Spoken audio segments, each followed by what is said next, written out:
Right. अब यहाँ पर इस पॉइंट पे प्लीज पे अटेंशन, क्योंकि अब चीजें जो है ना थोड़ी सी प्रैक्टिकल नेचर की स्टार्ट होंगी यहाँ से, और यहाँ पे आपको जरा फोकस करना होगा। जो मैं आपको पॉइंट्स बताऊंगा यहाँ पे, मतलब कि ये चूंकि हमने फंडामेंटल्स समझने हैं कि ये जो करंट का कॉन्सेप्ट है, वोल्टेज का कॉन्सेप्ट है या रेजिस्टेंस कॉन्सेप्ट है, ये जो प्रैक्टिकल हमारे पास रियल सर्किट्स होते हैं, इनमें हम इनको कैसे ऑब्जर्व कर सकते हैं। यानी देखें, दो चीजें होती हैं, एक होता है एनालाइज करना, एक होता है ऑब्जर्व करना। तो ऑब्जर्व का मतलब होता है कि when you have some practical circuit like before you, जैसे एक सर्किट आपके पास गिवन है, उसमें आपने चीजों को ऑब्जर्व करना है, यानी थ्रू द लैब वर्क आप अपने लैब्स में करते हैं। कि फॉर एग्जांपल अगर आपके पास एक सिंपल गिवन सर्किट है लाइक दिस, तो उसमें आपने अगर कोई चीज मेजर करनी है, लाइक करंट मेजर करना है या वोल्टेज मेजर करना है या रेजिस्टेंस मेजर करनी है, तो आप कैसे करेंगे? ठीक है, ये तो मैं आपको प्रैक्टिकल पॉइंट ऑफ व्यू से बता रहा हूँ। तो सबसे पहले कुछ चीजें आपने अपने जहन में ये रखनी है, और ये आपने ऐसे रखनी है कि you are not suppose to forget this ever in your life, क्योंकि ये अब आपके लिए इतना इंपॉर्टेंट है कि बीइंग एन इंजीनियरिंग स्टूडेंट, ये वो फंडामेंटल नॉलेज है जो आपके पास होनी चाहिए, and you are not suppose to forget it ever. ये इसकी इतनी अहमियत है इस इंफॉर्मेशन की जो मैं अब आपको देने जा रहा हूँ, ठीक है। तो उसमें ये कि जो करंट या वोल्टेज या रेजिस्टेंस की मेजरमेंट होती है, एक एक तो होता है हम मैथमेटिकल फॉर्मूले से इनको कंप्यूट करते हैं, इनको कैलकुलेट करते हैं, ठीक है, वो तो होता है पेपर वर्क। लेकिन जो प्रैक्टिकली आप लैब में जब आप परफॉर्म करते हैं या एक्सपेरिमेंट करते हैं, तो वहां पर हम इन चीजों को कैसे आप ऑब्जर्व करते हैं। तो उसके लिए ये है कि हमारे पास लैब्स में इस तरह के ना मल्टीमीटर्स होते हैं। इसे मल्टीमीटर इसलिए कहते हैं कि इसके अंदर बेसिकली मल्टीपल मीटर्स होते हैं। मल्टीपल मीटर्स कौन से होते हैं? ये करंट भी मेजर कर सकता है, ये वोल्टेज भी मेजर कर सकता है, ये रेजिस्टेंस भी मेजर कर सकता है। ये तीनों कैपेबिलिटी उसमें से होती हैं। यानी करंट मेजरमेंट हो, रेजिस्टेंस मेजरमेंट हो या वोल्टेज मेजरमेंट हो, ये तीनों काम कर लेता है। अगर आप देखें तो आपको इसके ऊपर तीनों सिंबल नजर आ रहे हैं। This is the A for ampere which is current actually, और यहाँ पे आपको वी नजर आ रहा है और ये ओम का साइन नजर आ रहा है। तो ये basically voltage and ohm is basically resistance, ये उसको शो करता है। तो इसका मतलब है इस सिंगल मीटर के अंदर तीनों कैपेबिलिटीज अवेलेबल है। यूजुअली जो करंट मेजरमेंट का मीटर होता है उसे हम कहते हैं एम मीटर, एम्पेयर से इसको शॉर्ट कर दिया एम। तो ये एम मीटर फॉर होता है, एम्पेयर मीटर होता है, ये एक्चुअली करंट मेजरमेंट के लिए होता है। और वोल्टेज के लिए वोल्ट मीटर होता है, लेकिन चूंकि वो भी इसके अंदर कंबाइंड होता है, तो इसको हम अलग से वोल्ट मीटर नहीं कहते, लेकिन actually volt meter is responsible to measure the voltage. और इस तरह से ओम मीटर होता है जो कि रेजिस्टेंस मेजर करता है। लेकिन चूंकि ये तीनों इसकी यानी ये जो फीचर्स है इस सिंगल मीटर के अंदर इंक्लूडेड है, तो इसलिए हम इसको कहते हैं मल्टी मीटर। ये मल्टी मीटर होता है, इसमें ये तमाम कैपेबिलिटीज इसके अंदर अवेलेबल होती हैं। अच्छा, अब आते हैं मेजरमेंट्स के ऊपर। यूजुअली करंट और वोल्टेज मेजर और रेजिस्टेंस मेजर में प्रैक्टिकली थोड़ा डिफरेंस होता है। डिफरेंस ये होता है कि करंट जो होता है ना हमेशा थ्रू होता है उससे एलिमेंट से। कह लें कि करंट किसी एलिमेंट से कितना करंट गुजर रहा है या किसी वायर में से कितना करंट गुजर रहा है, तो करंट के लिए हमेशा इस्तेमाल करते हैं थ्रू का वर्ड, कहते हैं करंट थ्रू एक्स या current through Y, for example, ठीक है। लेकिन जो वोल्टेज होता है ना, वो हमेशा किसी भी एलिमेंट या कंपोनेंट के अक्रॉस होता है। अब अक्रॉस में और थ्रू में फर्क क्या है, ये आपने जहन में जरा प्लीज पे अटेंशन। होता ये है कि करंट के लिए, अच्छा एक्चुअली बताऊं क्या, ये एक्चुअली ये सर्किट ऐसा होगा कि मैं इसको आपको ड्रॉ करके बताता हूँ। ये सर्किट एक्चुअली ऐसा था कि ये जो इसके दो पॉइंट जहां पे लीड्स लगी ना मीटर की, ये जो रेड और ब्लैक लीड्स लगाई हुई हैं, ये असल में एक्चुअली ये सर्किट वाज लाइक दिस। ये दोनों पॉइंट्स आपस में जुड़े हुए थे इस तरह से। एक्चुअली सर्किट ये था, और ये दोनों लीड यहाँ पर नहीं होंगी इनिशियली। तो आपका सर्किट इनिशियली सिर्फ इतना था कि ये बस ये आपका टोटल सर्किट था। ये इसको मैं बॉक्स कर रहा हूँ here, that was the total circuit. और जिसमें सिर्फ क्या है, एक वोल्टेज सोर्स यहाँ पे लगी हुई है, पोटेंशियल डिफरेंस है, इसको आप हमने ये एक रेजिस्टर के साथ कनेक्ट कर दिया 1 to 1, यानी एक साइड से यहाँ से कनेक्ट किया इसको। तो एक्चुअल सर्किट ये वाज समथिंग लाइक दिस। लेकिन अब हमने फैसला ये किया, हमने ये देखना था कि इस सर्किट में से करंट कितना फ्लो कर रहा है। अब आपको पता है करंट फ्लो करता है because of this applied potential difference, जिसको हम कहते हैं यूजुअली कहते हैं वी। ये वी है ना, ये वैल्यू। और रेजिस्टेंस को यूजुअली लिखते हैं कि ये है आर, ठीक है। तो ये आर आपको यहाँ पे मिल, इसकी कोई ना कोई रेजिस्टेंस की वैल्यू होगी। जब हम इस रेजिस्टर को इस वोल्टेज के सोर्स से कनेक्ट कर देंगे, इसके रिजल्ट में एक करंट फ्लो करेगा लाइक दिस, यहाँ से जाएगा ऊपर जाएगा, फिर वापस रेजिस्टर में से पास होगा, फिर वापस आके दोबारा यहाँ रिटर्न हो जाएगा। इसे हम कहते हैं आई। ये करंट की फ्लो की डायरेक्शन होती है इसके अंदर, ठीक है, समथिंग लाइक दिस। अच्छा, ये जो आई फ्लो करेगा, ये इस सर्किट में से फ्लो कर रहा है because of this applied potential difference, and this is R. अच्छा, मैथमेटिकली इसको फाइंड आउट करने का एक तरीका होता है, वो तो ओम्स लॉ आपने पढ़ लिया अभी, कि अगर आपको आई फाइंड आउट करना है कि सर्किट में से कितना करंट फ्लो कर रहा है, तो उसके लिए Ohm's law is the best option, best mathematical formulation, वो आप यूज कर सकते हैं। लेकिन प्रैक्टिकली जब आप सर्किट्स में बात करते हैं, जब आपके पास एक रियल सर्किट होगा जिसमें आपने ये फाइंड आउट करना है, तो याद रखिए मैंने बताया था करंट निकालने के लिए हम करते क्या है, हमें जिस रास्ते से करंट फ्लो को निकालना है, जैसे हमारे पास इनिशियली पैसेज था ये वाला, जो मैं दोबारा रिकनेक्ट कर रहा हूँ इन दो पॉइंट, हमने ये देखना था कि इस वायर में से कितना करंट गुजर रहा है। उसके लिए करते क्या है, हम इसको आपस में इस जो रास्ता, ये जो फ्लो जहां से कर रहा है करंट को ना, हम इसको करते हैं यहाँ से ब्रेक, यानी हम इसको कर देते हैं यहाँ से डिस्कनेक्ट। यहाँ से डिस्कनेक्ट ऐसे करते हैं, हमने इस रास्ते को ब्रेक करना जरूरी से होता है, क्योंकि हम इस रास्ते के बीच में इस रेजिस्टर को, इस एलिमेंट यानी इस मीटर को कनेक्ट करते हैं। इसे कहते हैं सीरीज में कनेक्ट करना। सीरीज में इसलिए कहते हैं कि डेफिनेटली इनिशियली तो करंट यहाँ से आ रहा था और वायर की वजह से स्ट्रेट अवे यूं ऊपर जा रहा था, ठीक है, फिर रेजिस्टर में पास होगा और फिर यहाँ से वापस आता था और देन कम बैक हियर। ये तो इनिशियल उसकी डायरेक्शन फ्लो था ना करंट का। लेकिन जैसे हमने इसको यहाँ से इस वायर को ब्रेक किया, क्योंकि ब्रेक इसलिए किया कि हमने यहाँ पर इस बीच में, इन दोनों पॉइंट्स के बीच में हमने ये मीटर प्लेस करना था। इसीलिए हमें क्या करना पड़ा, हमने इस कनेक्शन को यहाँ से ब्रेक किया और उसका एक साइड से इस लीड को कनेक्ट किया रेड वाली को, और दूसरी साइड को कनेक्ट कर दिया इसकी ब्लैक लीड्स। अब होगा क्या कि इस वोल्टेज सोर्स की वजह से जो करंट आएगा ना, वो अब क्या करेगा, पहले जाएगा इस मीटर के अंदर।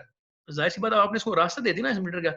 अब वो जो करंट इस वोल्टेज सोर्स में जाएगा, वो पहले इस मीटर के अंदर जाएगा, इस मीटर में से पास होकर फिर वो रिटर्न बैक करेगा, इस तरह से यूं वापस आएगा, और फिर वो जाके इस रजिस्टर में से गुजरेगा, फाइनली वो यहाँ से गुजरेगा, and then it will get back to this point here. ऐसे अब उसका फ्लो ये होगा। अब चूंकि ये करंट जो है इस मीटर के अंदर से फ्लो करेगा, तो ये मीटर उसको आइडेंटिफाई कर लेगा कि इस करंट की वैल्यू कितनी है, क्योंकि इसका डिजाइन ऐसे किया हुआ है, ये हमेशा इसको ऐसे सीरीज में कनेक्ट कर देते हैं आप एम मीटर को, और ammeter in this way be able to find out the magnitude of the current flowing through this circuit. अच्छा, यहाँ पे एक इंटरेस्टिंग फैक्ट मैं आपको बताऊं। इंटरेस्टिंग फैक्ट ये है कि आप जब भी कोई इस किस्म का मीटर लगाते हैं, तो ये तो मैंने खुद जब मैं इंजीनियरिंग कर रहा था, तो मुझे फिर बाद में मैंने रियलाइज किया कि क्या ये जो चीज हम ऐड कर रहे हैं इन दिस सर्किट, क्या इसका कोई इम्पैक्ट नहीं आएगा इसके करंट के ऊपर के, क्योंकि इसकी भी तो अपनी इंटरनल कोई ना कोई रेजिस्टेंस होगी। ये भी आफ्टर ऑल एक इलेक्ट्रिक सर्किट है, इसकी भी इंटरनल कोई रेजिस्टेंस होगी। लेकिन वो कहते ही ये है कि एम मीटर की जो जो बेसिकली आइडियली जो रेजिस्टेंस, वो जो मतलब कि अगर उसकी कोई होती ना, यानी जो जो यहाँ पे अगर आप कहेंगे कि इसके ऊपर कोई इफेक्ट डालेगा, तो आइडियली कहते हैं कि जो रेजिस्टेंस होती है एमीटर की वो जीरो होती है, यानी इसका मतलब ये कि इसका कोई इम्पैक्ट, आइडियली कोई इम्पैक्ट नहीं आता। तो करंट ये यूजुअली वही बताएगा जो अदरवाइज यहाँ से फ्लो कर रहा होगा without including this ammeter in the middle. तो यूजुअली जो करंट यहाँ से फ्लो करेगा, मतलब कि जब हम एमीटर को यहाँ से डिसकंटिन्यू कर दें, डिसकनेक्ट कर दें और दोबारा इस वायर को आपस में जोड़ देते हैं, तो जो करंट यहाँ से एक्चुअली फ्लो कर रहा होगा वही ये बताता है, क्योंकि इसकी वजह से एज सच कोई रेजिस्टेंस बीच में इनकॉर्पोरेट नहीं होती, इंक्लूड नहीं होती आइडियली, ठीक है।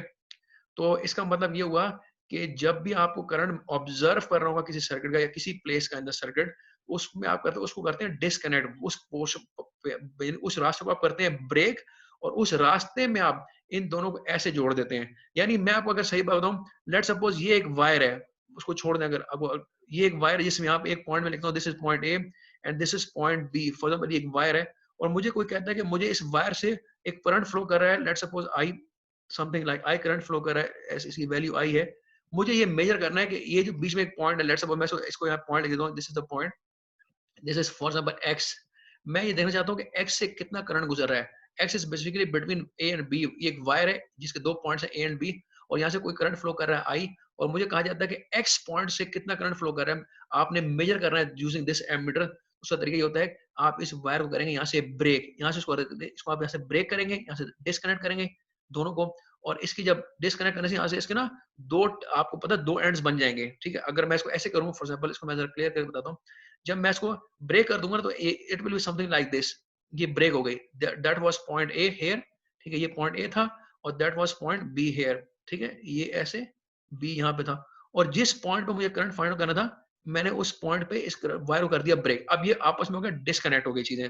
तो मैं कहता हूँ एक पॉइंट मेरे पास बन गया, this is one point here, ठीक है, and this is another point here, ठीक है। अब मुझे अगर इस पॉइंट के दरम्यान मैंने क्या निकाला था, करंट जो है यहाँ से फ्लो कर रहा था लाइक दिस, तो उसका तरीका ये होगा, मैं ये मीटर लूंगा, ये मीटर मेरे पास पड़ा हुआ है, इसकी रेड लीड में लगाऊंगा, इस तरफ लगा दूं या इस तरफ लगा दूं, इससे ऐसे कोई फर्क नहीं पड़ता, ठीक है। और इस तरह से दूसरी लीड जो है वो मैं उसके दूसरे एंड पे लगा दूंगा। फॉर एग्जाम्पल मैंने ये वाली रेड लीड लगा दी, लाइक लगा दी यहाँ पे लगा दी, ठीक है, इस पॉइंट में लगा दी, और ये वाली ब्लैक लीड जो है मैंने लगा दी फॉर एग्जाम्पल इस पॉइंट पे लगा दी। अब होगा क्या, जो करंट यहाँ से आ रहा होगा ना, वो पहले इस मीटर के अंदर जाएगा, इस मीटर के में इंसर्ट होगा, और वो ब्लैक लीड से रिटर्न करके फिर यहाँ से यूं गुजरेगा। अब यानी कि आपने उस पैसेज के अंदर आपने इसको सीरीज में अटैच कर दिया।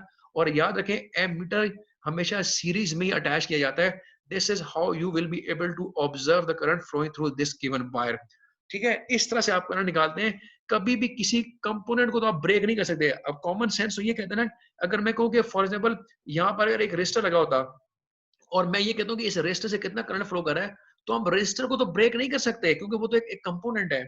आप डेफिनेटली उससे पीछे जो वायर के कनेक्शन होंगे, कहीं ना कहीं वायर को आपस में वो करेंगे, कनेक्ट करेंगे, क्योंकि रास्ता आपको वायर से बनाना पड़ेगा। आप कंपोनेंट इटसेल्फ को ब्रेक नहीं कर सकते। उसकी एग्जांपल ये जो आपके सामने एक सर्किट है, ये जो मैं आपको दिखाता हूँ, ये वाला सर्किट, दिस वन। अगर मैं कहूँ कि मुझे पता करना है कि इस रेजिस्टर से कितना करंट फ्लो कर रहा है फ्रॉम दिस रेजिस्टर, तो देखिए डेफिनेटली अगर आपने इस रेजिस्टर करंट निकालना है, तब भी तरीका यही इख्तियार किया जाएगा, क्योंकि रेजिस्टर को आप यहाँ से बीच से ब्रेक नहीं कर सकते, ये कंपोनेंट है, इट्स अ कंपोनेंट। इस तरह से आप इसको ब्रेक नहीं कर सकते, ये जो कंपोनेंट्स को, इनको आप ब्रेक नहीं कर सकते। आप हमेशा वायर को ही कहीं ना कहीं से डिस्कनेक्ट कर सकते हैं, जो आपके पास पॉसिबिलिटी होगी, otherwise there is no possibility. तो इस करंट आपने करंट निकालना है थ्रू दिस रेजिस्टर कह लें या because of this voltage source कह लें, अल्टीमेटली आपको वायर ही ब्रेक करना होगा, कहीं से कनेक्शन ब्रेक करना होगा, यूजुअली जो वायर से बनाते हैं, और वहां पर आप सीरीज में ये एमीटर कनेक्ट कर देते हैं। और यहाँ पर फिर आपको इस अपने डिस्प्ले के ऊपर ही आपको उसकी वैल्यू बताएगा कि what is the value of the current flowing through this resistor. तो याद रखिएगा, यहाँ पे मैं दो बात आपको बताना जरूरी समझता हूँ। एक तो ये कि करंट हमेशा सीरीज में मेजर किया जाता है, ठीक है। और करंट को हमेशा मेजर करते हैं एम मीटर से, जो कि मल्टीमीटर में अवेलेबल होता है, और उसको आप सेट करेंगे एम मीटर के अंदर, ठीक है। एक चीज तो ये हो गई, ये दिस इज द एमीटर, यानी ammeter is used for the measurement of current, and current is always measure in series, ठीक है। एक पॉइंट यहाँ पे ये आपको होपफुली समझ में आएगा, एक पॉइंट। अच्छा, दूसरा ये कि ये तो हो गया एमीटर की बात और करंट की बात। अब दूसरा एस्पेक्ट, दूसरा पैरामीटर है वोल्टेज। तो फिर वोल्टेज कैसे मेजर करते हैं? देखिए, वोल्टेज हमेशा कंपोनेंट के अक्रॉस मेजर होता है। वोल्टेज कभी भी वायर के अक्रॉस मेजर नहीं करते। फॉर एग्जाम्पल, अगर मैं कहूँ कि मेरे पास एक वायर है लाइक दिस, और मेरे इसको मैं कहता हूँ this is point, let's suppose ये मेरे पास पॉइंट है एक्स, ठीक है। और इसी वायर पे मैं कहता हूँ ये वहां पे पॉइंट वाई है, ये वाई पॉइंट दे रहा हूँ, और मुझे कहता है कोई कि you have to find the voltage across X and Y. तो देखिए, आइडियली यहाँ पे कोई वोल्टेज ड्रॉप नहीं होता, वायर के अक्रॉस वोल्टेज ड्रॉप नहीं होता, 0 वोल्ट होगा यहाँ पे, चाहे एक्स ले लें वाई ले लें, बीच में कोई पॉइंट ले लें। वायर के अक्रॉस कभी करंट मेजर नहीं करते हैं। करंट मेजर करते हैं हमेशा कंपोनेंट के अक्रॉस, ये रेजिस्टर होगा या ये वोल्टेज सोर्स होगा, इसके अक्रॉस मेजर करेंगे। और उसके लिए तरीका ये होता है करंट मेजर करने का। करंट चूंकि मैंने बताया अक्रॉस मेजर करते हैं, अक्रॉस का मतलब होता है एक, आप इस मीटर को जब वोल्ट मीटर पे सेट करें, this is not the volt meter, अपने उसको एम मीटर पे सेट करें, क्योंकि देखिए ना, ये रेड लीड कहाँ लगी हुई है, ए के पास लगाई हुई है यहाँ पे। अगर आपने वोल्टेज मेजर करना है तो यही रेड लीड उठा के आपको यहाँ लगानी पड़ेगी, इस पॉइंट पे, ये जो ये पॉइंट है, तब ये बन जाएगा वोल्ट मीटर। और आपको यहाँ से इसकी सेटिंग भी करनी पड़ती है। आई डोंट नो आप लोगों ने लैब में वोल्ट मीटर को या मल्टीमीटर इस्तेमाल किया नहीं किया, लेकिन अगर किया है तो फिर आपको आइडिया होगा कि आपको जब भी वोल्टेज मेजर करने होते हैं, तो आपको ये रेड लीड्स यहाँ कनेक्ट करनी पड़ती है, और एमीटर के लिए यहाँ कनेक्ट, ये हमेशा कॉमन यहीं पे रहता है, ब्लैक पे होता है। अच्छा, क्या मैं ये रहा था कि जब अगर आपको कहा जाए voltage across this resistor R, for example this resistor R, तो उसके लिए आप करते हैं अक्रॉस। अक्रॉस का मतलब होता है एक टर्मिनल आप कनेक्ट करेंगे, इसके इस एंड पे कनेक्ट करेंगे, यानी लेट्स सपोज मैं कहता हूं दिस इज टर्मिनल स्मॉल ए, ठीक है। और एक आप कनेक्ट करेंगे इसके दूसरे एंड के ऊपर, यानी यहाँ कनेक्ट करेंगे, and this is what I call what's B, इसमें कह देता हूं। तो आप एक रेड लीड इसकी पकड़ के, यानी ये लीड लेंगे और ये लगाएंगे, आप लेट्स सपोज इस पॉइंट पे लगा दें या उस पॉइंट पे लगा दें, और दूसरी लीड आप लेंगे इसके इस पॉइंट पर अटैच करेंगे हेयर। इससे कहते हैं अक्रॉस मेजरमेंट, यानी अक्रॉस सर्टेन एलिमेंट या सर्टेन कंपोनेंट। तो आप ये बताएगा कि आप जब आप ऐसे इसको कनेक्ट करेंगे, and you connect this wire here at the, इस पॉइंट पे कनेक्ट करेंगे, यहाँ पे नहीं होगा, ये यहाँ पे इसको कनेक्ट नहीं करेंगे, तो फिर क्या होगा, जैसे ही आप इस वोल्टेज को यहाँ पे ये ऑन होगी ना सप्लाई, तो इसमें से करंट गुजरेगा, उस करंट के गुजरने की वजह से इस रेजिस्टर के अक्रॉस क्या वोल्टेज डेवलप हो जाएंगे, ठीक है। और वो वोल्टेज आपको यहाँ ये एमीटर पे, ये सॉरी वोल्ट मीटर पे बताएगा what is the value of that voltage. तो चाहे ये रेजिस्टर हो, चाहे ये वाली वोल्टेज सोर्स जो आपके पास कनेक्टेड है, ये दोनों के अक्रॉस आप लगाएंगे तब आपको वोल्टेज मिलेगा। ठीक है, तो मैं नो आई रिपीटेड अगेन कि वोल्टेज मेजरमेंट के लिए हमेशा वोल्ट मीटर को कंपोनेंट के अक्रॉस लगाया जाता है, ऐसे अक्रॉस, और यहाँ पे यहाँ लगाएं या फिर यहाँ इसके यहाँ पे लगा लें, जहां भी आपने वोल्टेज लेना है, it must be across the intended component, चाहे वोल्टेज सोर्स हो चाहे कोई रेजिस्टर हो जाए।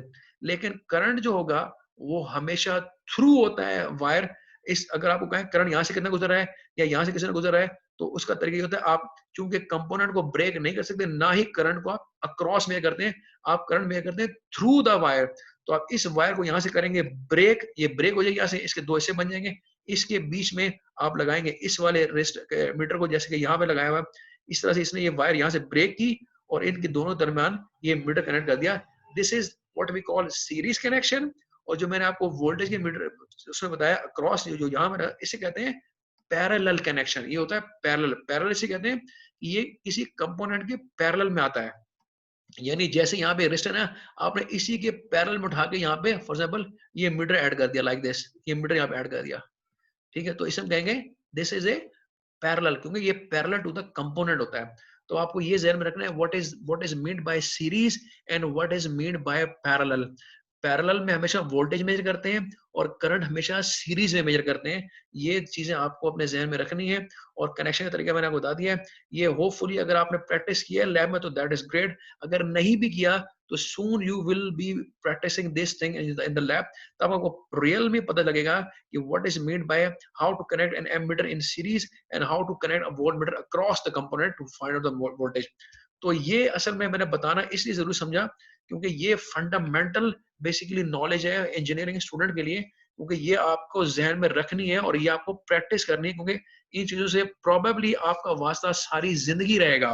ठीक है, तो इसलिए ये बेसिकली आपको मैंने जैसे पहले कहा, ये इतना ही इंपॉर्टेंट है for you to keep remember for the rest of your life as you will keep remember your name for the rest of your life. जैसे आप अपना नाम नहीं भूलेंगे सारी जिंदगी, इसी तरह से आप ये फंडामेंटल कॉन्सेप्ट भी नहीं भूलेंगे, क्योंकि आप इंजीनियरिंग कर रहे हैं, आपके साथ जो इंजीनियर का टाइटल ऐड हो जाएगा life for the rest of your life.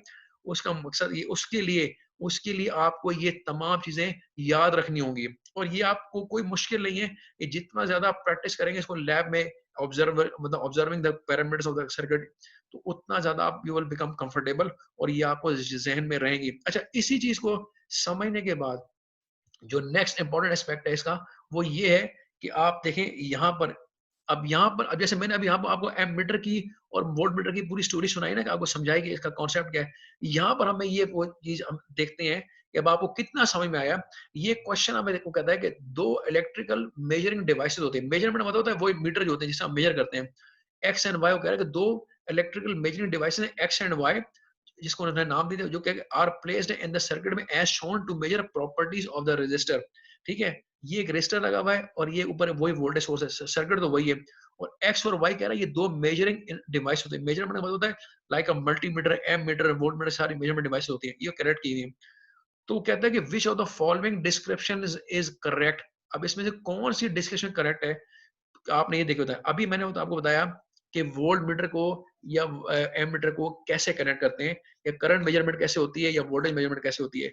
तो आपने इन चारों में से ये बताना है कि इनमें से कौन सी स्टेटमेंट जो है वो करेक्ट है। मैं इसको ऐसे करता हूँ कि यहाँ पे इसको लेके आता हूँ, ये आपके सामने आप स्क्रीन आ गई, मतलब कि मैंने इसको मैक्सिमाइज किया है। अब आप जरा सर्किट को देखें, ये सर्किट आपके सामने है और आपके पास चार स्टेटमेंट्स है नीचे जो रेड में लिखी हुई है। You have to tell me which one is correct. ठीक है, आपने एक्स और वाई को देखना है, ये एक्स और वाई दोनों मेजरमेंट बेसिकली इंस्ट्रूमेंट्स हैं जी। कौन है जी आप? आपने बच्चे अपना नाम नहीं लिखा। 0213 कौन है आप? अपना नाम बताएं, पहले चैट बॉक्स में नाम बताएं। मैं चैट बॉक्स इनेबल कर देता हूँ, चैट बॉक्स में मुझे अपना नाम बताएं प्लीज जी। हाँ, इबाद, एक तो इबाद है। आप कौन है? आपका नाम क्या है बच्चे? एक मिनट ठहरिएगा, मैं चैट अलाउ करता हूँ आपको।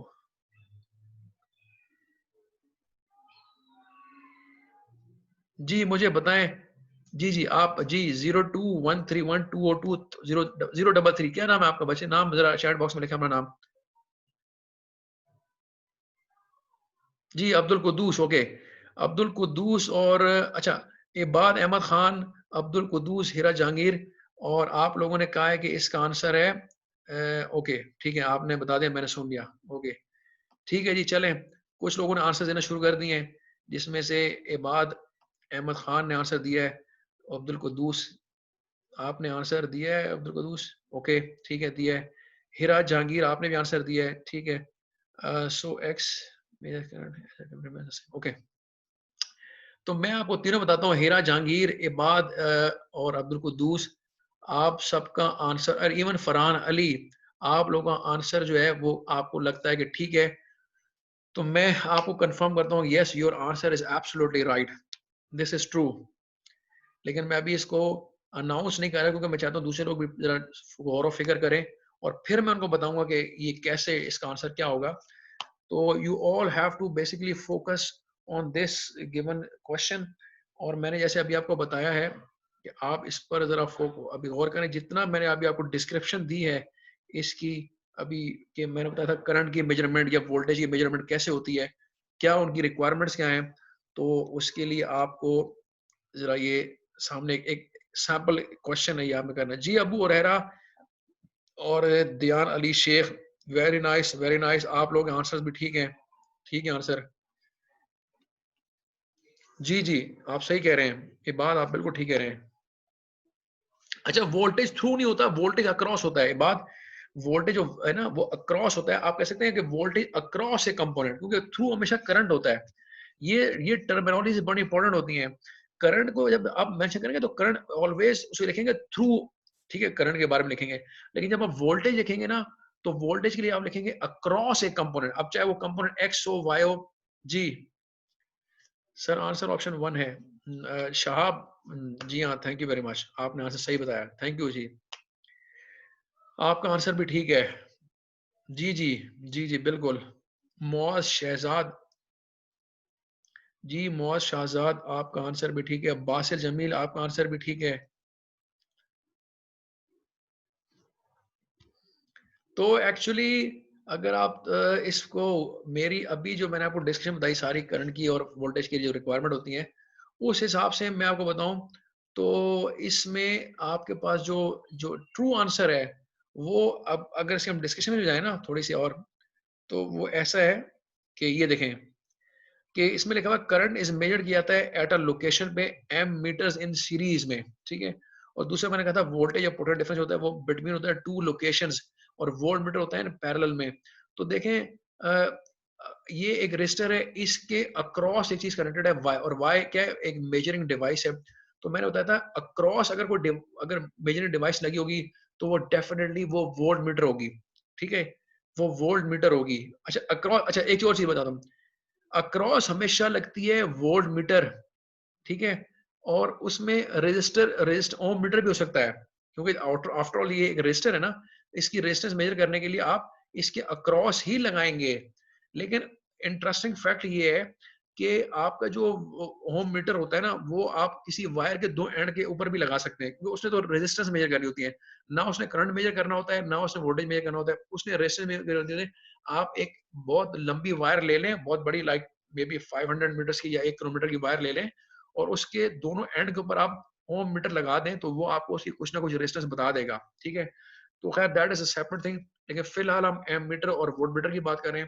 तो इसमें अगर आप देखें तो Y basically across the component है, कंपोनेंट कौन सा है, ये रेजिस्टर है। जबकि ये एक्स लगा हुआ है, ये वायर के बीच में ब्रेक करके लगाया गया है, जो कि मैंने आपको बताया था ऐसे यूजुअली हम करंट मेजर करते हैं। तो एक्स क्या करेगा, एक्स मेजर करेगा करंट को, क्योंकि ये थ्रू द वायर कनेक्टेड है। और जो आपका वाई है, वो चूंकि अक्रॉस द कंपोनेंट आर है, ये रेजिस्टर है, तो अक्रॉस द कंपोनेंट जो चीज लगती है वो यूजुअली वोल्टेज मेजरमेंट के लिए लगती है। तो इन this way this first statement seems correct, क्योंकि लिखता है एक्स मेजर्स करंट, ठीक है, एंड वाई मेजर्स वोल्टेज।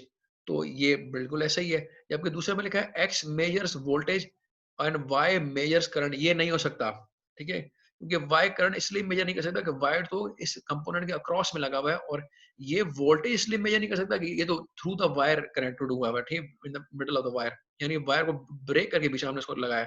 अच्छा, दूसरा एक तीसरा पॉइंट है X and Y measure current, तो ये भी ठीक नहीं है। हाँ, एक्स तो करंट मेजर कर रहा है लेकिन वाई करंट मेजर नहीं कर रहा, ठीक है। और चौथा लिखता है एक्स एंड वाई बोथ मतलब मेजर कर रहे हैं वोल्टेज, तो ये भी ठीक नहीं है, क्योंकि एक्स और वाई दोनों वोल्टेज मेजर नहीं कर रहे हैं, वोल्टेज सिर्फ वाई मेजर कर रहा है, एक्स तो करंट मेजर कर रहा है। इसलिए ये तीनों स्टेटमेंट्स ठीक नहीं है सिवाय फर्स्ट वन के। First one is the correct answer, ठीक है। अच्छा, ये जब समझ में आ गया अब आपको, तो नेक्स्ट क्या है, अब मुझे इसमें एक और इंटरेस्टिंग बात बताऊं। ये एक सामने आपकी एक सर्किट है, वो सिंपल सा सर्किट है जिसमें एक वोल्टेज सोर्स और एक रेजिस्टर कनेक्टेड है। अच्छा, और अब ये कहता ये है कि how does the current entering the resistor, अब एंटरिंग हो तो जाहिर है करंट यहाँ से आएगा ना, इसको मैं अगर इसको मैं एनोटेट करता हूँ, तो करंट ऑफ कोर्स, इसको यहाँ से हटाते हैं, एक मिनट जी। जो करंट आएगा ना डेफिनेटली वो मैंने बताया था पॉजिटिव, एक्चुअल जो हम किताबों में पढ़ते हैं करंट, वो पढ़ते हैं पॉजिटिव से जब फ्लो करता जाता है और इस तरह रेजिस्टर थ्रू जाएगा और वापस फिर यूं अब इस तरह ऐसे आएगा, ठीक है। तो इसे हम कहेंगे करंट फ्लो डायरेक्शन, ये होगी पॉजिटिव। ये पॉजिटिव टर्मिनल होता है बैटरी का, जो बड़ा वाला वर्टिकल बार होता है, और ये नेगेटिव टर्मिनल होता है। ये आपने ध्यान में रखना है कि ये जो वर्टिकल वर्टिकल प्लेट होती है ये पॉजिटिव टर्मिनल होता है, और जो स्मॉल वाली प्लेट होती है ना वर्टिकल, ये नेगेटिव प्लेट होती है। इसकी वजह से करंट जब फ्लो करेगा वो करेगा पॉजिटिव टू नेगेटिव।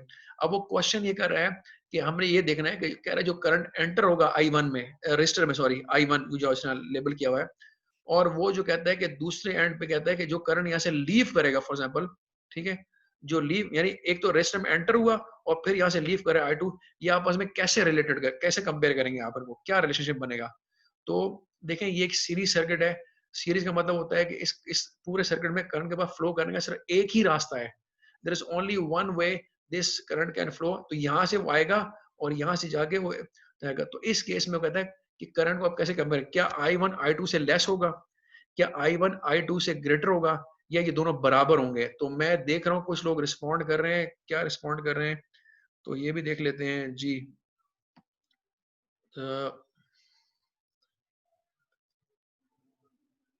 ओके,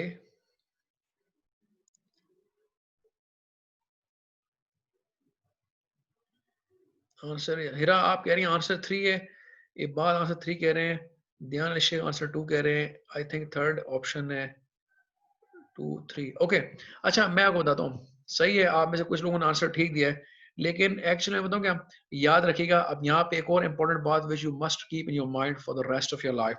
याद रखें सीरीज में हमेशा करंट सेम होता है, ये आपने ज़हन में रखें। यस, जी जी बिल्कुल सही अबू रैर, आप सही कह रहे हैं, करंट रिमेन कांस्टेंट सीरीज, बिल्कुल सही है, क्योंकि ये एक सीरीज सर्किट है। यानी सीरीज का मतलब होता है देखें, करंट के पास जब फ्लो करने के और रास्ते लिमिट ना हो ना, अब देखें ना करंट यहाँ से आएगा, अब चूंकि वायर है करंट यहाँ से आएगा, इसकी वजह से वो डेफिनेटली यहाँ जाएगा, ठीक है। जब वो यहाँ जाएगा, एक मिनट, तो ऑब्वियसली जब वो यहाँ जाएगा तो उसके पास, अच्छा अब इसको मैं आगे बताऊंगा कि रास्ते कैसे बनते हैं फर्दर करंट के लिए डिवीजन। यहाँ पे करंट की डिवीजन के लिए कोई रास्ता नहीं है, जो करंट स्ट्रेट अवे यहाँ से आएगा वो यहाँ से जाएगा, फिर वो यहाँ वो फिर वही करंट इधर रजिस्टर से फ्लो करेगा, इससे फ्लो करता हुआ ना जाएगा यहाँ से, ठीक है, फॉर एग्जाम्पल यहाँ से फ्लो करेगा, वही फिर I2 से एग्जिट करेगा और वही यहाँ से फिर यूं रिटर्न बैक करेगा टू दिस पॉइंट हेयर। तो एक्चुअली ये एक सिंपल, इस पूरे सर्किट में करंट के पास फ्लो का एक सिंगल लूप ही है, एक सिंगल लूप है। इसको हम सादा जबान में कहते हैं it's a series circuit. Series में लगे हुए, सीरीज मतलब होता है करंट यहाँ से आएगा और यहाँ से फ्लो करके वापस यही चलेगा। तो जो करंट यहाँ से एंटर होगा ना, वही करंट यहाँ से लीव करेगा। अच्छा, इसकी बड़ी अच्छी एक्सप्लेनेशन है। एक्सप्लेनेशन क्या होती है, करंट एक्चुअली है क्या, करंट एक्चुअली है फ्लो ऑफ चार्जेस का। तो जो चार्जेस, जितने नंबर ऑफ चार्जेस इसकी तरफ एंटर होंगे रेजिस्टर की तरफ, उतने ही नंबर ऑफ चार्जेस एग्जिट करेंगे ना, वो कहीं बीच में डैमेज थोड़ी ना हो जाएंगे, या वो कहीं डिस्ट्रॉय तो नहीं होंगे। यानी कि जो नंबर ऑफ चार्जेस यहाँ से आएंगे, करंट जिसे हम कहते हैं फ्लो ऑफ चार्जेस, जितने यहाँ से एंटर होंगे उतने ही यहाँ से लीव करेंगे। तो करंट तो एक्चुअली क्वांटिटी ऑफ चार्जेस ही होती है, तो quantity will remain the same in this situation. तो इसका मतलब current will remain the same, I1 I2 will be the same, क्योंकि इसमें नंबर ऑफ चार्जेस जो है वो कहीं कहीं बीच में रेजिस्टर जो है कोई उनको डैमेज होने कर देता है। देखिए चार्ज को डैमेज नहीं किया जा सकता, चार्ज विल रिमेन अलाइव।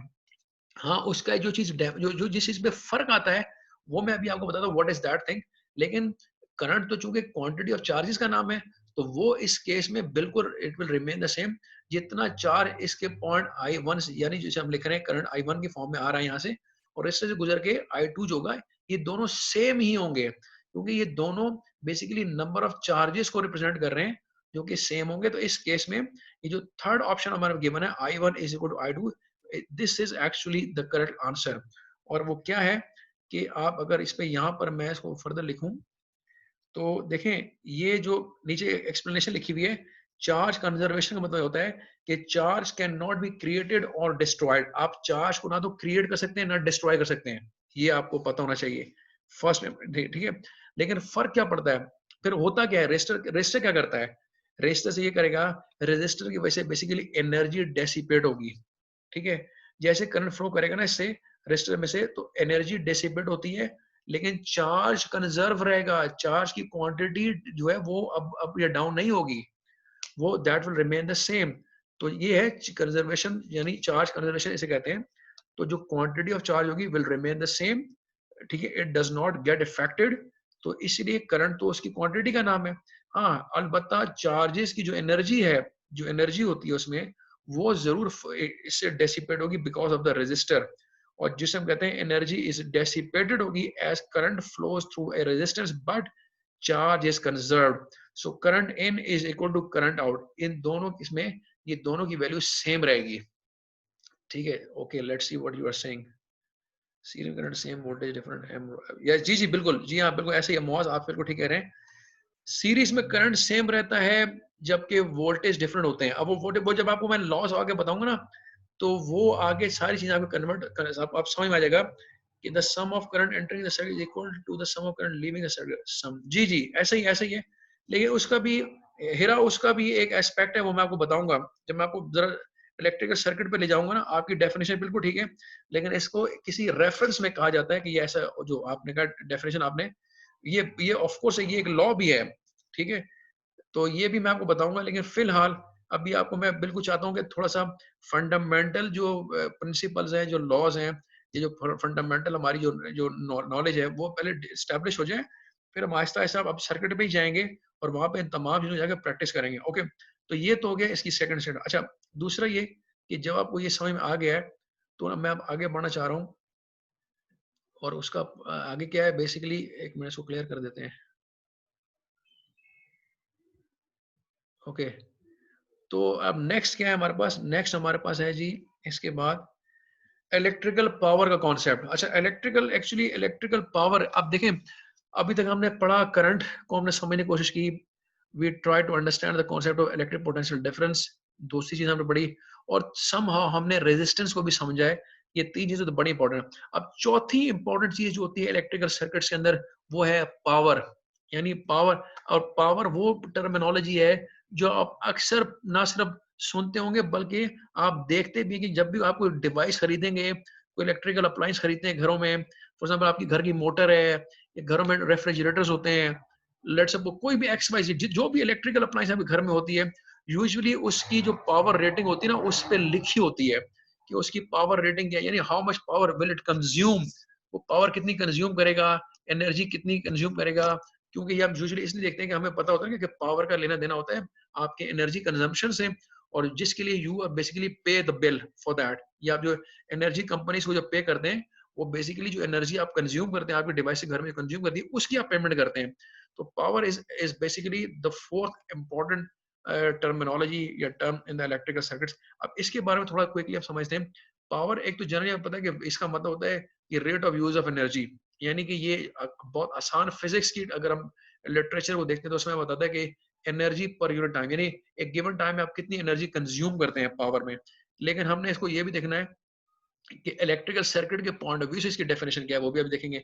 तो बेसिकली यहाँ पे क्वेश्चन ये है कि how much power does an electric circuit consume. Important ये है कि कोई भी सर्किट जो है वो कितनी पावर कंज्यूम करता है, वो हम कैसे कैलकुलेट करते हैं, दैट इज वेरी इंपॉर्टेंट। तो अब देखें, यहाँ से फिर दोबारा हम जाएंगे, थोड़ी फंडामेंटल जो फिजिक्स है वो ये कहती है, अगर आपने एक चार्ज को मूव करना है ना across a potential difference v requires work, ये यानी एक मूविंग चार्ज होता है q across a potential difference v, उसको जो काम यानी जो वर्क करना पड़ता है टू मूव, एक चार्ज को एक गिवन पोटेंशियल डिफरेंस के क्रॉस मूव करने के लिए जो वर्क रिक्वायर्ड होता है वो मैथमेटिकली इससे मिलता है कि W जो है बराबर है QV के। ये हमने फिजिक्स में पढ़ रखा है आप सबने, ठीक है, जब हमने वर्क की डेफिनेशन पढ़ी होगी फिजिक्स के अंदर। तो यानी कि जो मूविंग चार्ज Q है across a potential difference V, उसको रिक्वायर कितना वर्क करना पड़ता है, W is Q times V होता है। और इसके बाद हमें ये भी पता है कि हमने अभी देखा पावर की जो डेफिनेशन वो है एनर्जी या वर्क पर यूनिट टाइम, और वर्क हमने लिख लिया ये बराबर है क्यू इंटू वी के, और टाइम क्या होता है टी के, ठीक है। तो अगर आप इसको जरा गौर से देखें तो ये जो वी को अगर छोड़ के क्यू अपॉन टी कर लें तो ये क्यू अपॉन टी क्या होता है, यानी charge per unit time is basically current, ठीक है। ये हमने अभी अभी पढ़ा है इस लेक्चर स्लाइड के अंदर।